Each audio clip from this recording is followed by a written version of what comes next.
Classes में, जहाँ पे हम जीएसटी से रिलेटेड सारी आपको बेसिक टू एडवांस डिटेल्स हम आपको प्रोवाइड कर रहे हैं। तो चलिए, अभी तक हमने जो पढ़ा था सेक्शन 22 और सेक्शन 23 के बारे में पढ़ा था। सेक्शन 22 कहता था लायबल फॉर रजिस्ट्रेशन और सेक्शन 23 आपका बोलता था नॉट लायबल फॉर रजिस्ट्रेशन। तो आज हम बात करेंगे सेक्शन 24 के बारे में, जो कि होता है कंपलसरी रजिस्ट्रेशन। इस कंपलसरी रजिस्ट्रेशन से आपको मतलब समझ ही होंगे कि अगर आप सेक्शन 24 में किसी भी सब सेक्शन में फॉलो करते हैं तो वहाँ पे आपको जीएसटी लेना मैंडेटरी हो जाता है, चाहे आपकी सप्लाईज 1 रुपये की ही क्यों ना हो। तो चलिए बात करते हैं सेक्शन 24। सेक्शन 24 का जो सब सेक्शन 1 होता है, यह आता है आपका इंटर स्टेट सप्लाईज।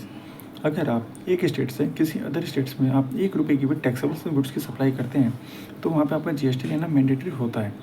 जी हाँ दोस्तों, फिर आप सुन लीजिए, अगर आप इंटर स्टेट सप्लाईज करते हैं एक्सक्लूसिव ऑफ हैंडीक्राफ्ट गुड्स को छोड़ के आप किसी भी अदर गुड्स की सप्लाई करते हैं एक स्टेट से दूसरे स्टेट में, चाहे आपकी सप्लाई 1 रुपये की, 100 रुपये की, 10 रुपये की क्यों ना हो, उस केसेस में आपको जीएसटी लेना मैंडेटरी होता है। तो चलिए अब बात करते हैं हमारे सेक्शन 24 के दूसरे सब सेक्शंस के बारे में, जो कि बात करता है सीटीबी।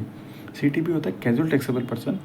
सीटीपी एंड एनआरआई, ये 2 सेक्शंस हैं जो आपको सेक्शन 27 में दिए गए हैं। इसकी डिटेल्स हम बाद में आराम से अच्छे से पढ़ेंगे, तो अभी हम नॉर्मली से ऊपर से पढ़ते हैं 24 के लिए। तो जो सीटीपी होता है वो कैजुअल टैक्सेबल पर्सन होता है। एक पर्सन किसी अदर स्टेट्स में जाके कुछ टाइम के लिए, पर्टिकुलर 3 मंथ्स या 6 मंथ्स, कुछ टाइम के लिए वो अपना किसी ट्रेड फेयर में अपनी एक शॉप स्टेब्लिश करता है। तो उस केसेस में वहाँ पे उनको उस पर्सन को जीएसटी लेना मैंडेटरी नहीं होता है। उस पर्सन को 3 मंथ्स के लिए जीएसटी लेना होता है अगर वो हैंडीक्राफ्ट गुड्स में डीलिंग करता है। अगर आप सीटीपी में हैं और आप हैंडीक्राफ्ट्स में गुड्स में डीलिंग नहीं करते हैं, आप अदर गुड्स में डीलिंग करते हैं, तो वहाँ पे आपको जीएसटी लेना मैंडेटरी हो जाता है।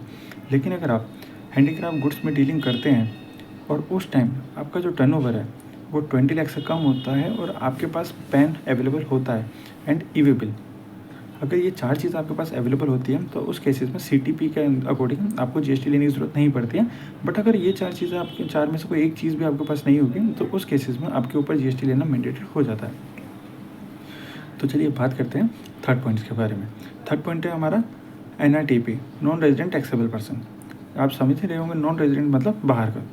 अगर कोई पर्सन इंडिया के बाहर रहता है और वो इंडिया में आके बिज़नेस करना चाहता है और वो यहाँ पे आके अपना बिज़नेस स्टैब्लिश करता है, तो उस केसेस में उस पर्सन को जीएसटी लेना मैंडेटरी होता है। वहाँ कोई उसको रिलीफ नहीं दिया गया है, अगर वो इंडिया में आके बिज़नेस करता है तो वहाँ पे उसको जीएसटी लेना मैंडेटरी है। ठीक है, अभी हमारा फोर्थ पॉइंट की बात करते हैं। फोर्थ पॉइंट आता है हमारा आरसीएम, रिवर्स चार्ज मैकेनिज्म। दोस्तों, आपको रिवर्स चार्ज मैकेनिज्म आप जानते होंगे कि नॉर्मल केसेस में जो जीएसटी पे करना होता है वो एज अ सेलर को, सप्लायर को पे करना होता है। बट आरसीएम के अकॉर्डिंग यहाँ पे जो जीएसटी पे करना होता है वो एज ए रिसिपिएंट को ही पे करना होता है। सामने वाले जो सेलर होता है, सप्लायर होता है, वो अनरजिस्टर्ड होता है। एंड उस केसेस में अगर सेम पार्टी, दो जो सेम सप्लायर एंड रिसिपिएंट दोनों अनरजिस्टर्ड होते हैं तो जीएसटी वहाँ नहीं जाता। बट गवर्नमेंट ने देखा कि अगर दोनों रजिस्टर्ड होंगे तो गवर्नमेंट को तो टैक्स का बेनिफिट नहीं होगा। तो इस केसेस में अगर आपका सामने वाला सेलर जो आरसीएम में नहीं है, जो जीएसटी में नहीं है, वो अनरजिस्टर्ड है और अगर आपके पास वहाँ पे जीएसटी है एज ए रिसिपेंट, तो उस केसेस में आपको आरसीएम पे करना होता है, जो आप सेक्शन 9 सब सेक्शन 3 और सेक्शन 9 सब सेक्शन 4 में हम आगे जाके उसको पढ़ेंगे। तो चलिए दोस्तों, अब हम बात करते हैं नेक्स्ट अपने फिफ्थ पॉइंट के बारे में। फिफ्थ पॉइंट होता है हमारा एजेंट। अगर कोई पर्सन किसी अदर टैक्सेबल पर्सन के बिहाफ पे आगे सप्लाई मेड करता है, जैसे मान लीजिए एज अ सप्लायर है, उसने आगे माल बेचा एजेंट को, एजेंट ने माल बेचा आगे किसी एक रिटेलर को, फिर रिटेलर ने आगे माल बेचा एजेंट को, फिर एजेंट ने आगे माल बेचा वो प्रिंसिपल पे। तो यहाँ पे सप्लायर, रिटेलर और प्रिंसिपल यहाँ पे रजिस्टर्ड तो वो हैं अलग, लेकिन जो एजेंट है बीच में, जो एक एज ए मीडिएटर बने हुए हैं आपके गुड्स को आगे प्रोवाइड करने के लिए, वहाँ पे उनको भी जीएसटी लेना कंपलसरी होता है। यहाँ उनको भी कोई रिलीफ नहीं दी गई है। एंड चलिए अब बात करते हैं हमारे नेक्स्ट पॉइंट 6 पॉइंट्स के बारे में। ISD, input service distributor. दोस्तों, आप जानते होंगे इनपुट सर्विस डिस्ट्रीब्यूटर में जो इनपुट्स होता है किसी हेड ऑफिस का, वो आगे अपनी जो छोटी छोटी जो ब्रांचेस होती हैं उनको इनपुट प्रोवाइड करता है, वो डिस्ट्रीब्यूट करता है। मान लीजिए कोई एक बड़ी कंपनी है जिसका मुंबई में एक हेड ऑफिस है, अदरवाइज हेड ऑफिस है, एंड उसकी जो सब ब्रांचेज हैं वो दिल्ली, गुजरात, चेन्नई, अदर स्टेट्स में हैं।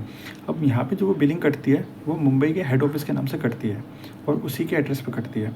तो उस केस में जो भी उसके पास इनपुट आएगा हेड ऑफिस के पास, तो जिस सब ब्रांचेज ने वो सर्विस ली होंगी उस बिल्स के उसके नाम पे बिल्स कटा होंगे हेड ऑफिस के नाम पे, जिस सब ब्रांच ने कटवाया होगा, उस केसेस में हेड ऑफिस जो जो जितना इनपुट्स होगा वो अपने छोटे छोटे सब ब्रांचेस को वो डिवाइड कर देगा। तो उस केसेस में आईएसटी के अंदर आपको जीएसटी कंपलसरी रजिस्ट्रेशन लेना होता है। अब नेक्स्ट पॉइंट के बारे में बात करते हैं, जो हमारा होता है ओआईडीएआर, 7th पॉइंट। वो IDR का मतलब होता है आपका ऑनलाइन इंफॉर्मेशन डाटाबेस एक्सेसरेबल एंड रिट्रीवेबल। जो इसमें आप जैसे समझते होंगे नेटफ्लिक्स के बारे में, अमेज़ोन के बारे में, जो ये कंपनीज़ हैं ये बाहर की कंपनीज़ हैं, ये इंडिया की कंपनीज़ नहीं हैं। तो यहाँ पे जो इंडिया के लोग हैं ये बाहर की कंपनीज़ की जो सर्विस है उसको यूज़ करते हैं। तो उस केसेस में अगर कोई बाहर की कंपनी इंडिया में आके अपनी सर्विस देती है या कोई डाटाबेस प्रोवाइड करती है ऑनलाइन इन्फॉर्मेशन के बेसिस पे, तो यहाँ पर उस कंपनी को GST लेना मैंडेटरी होता है।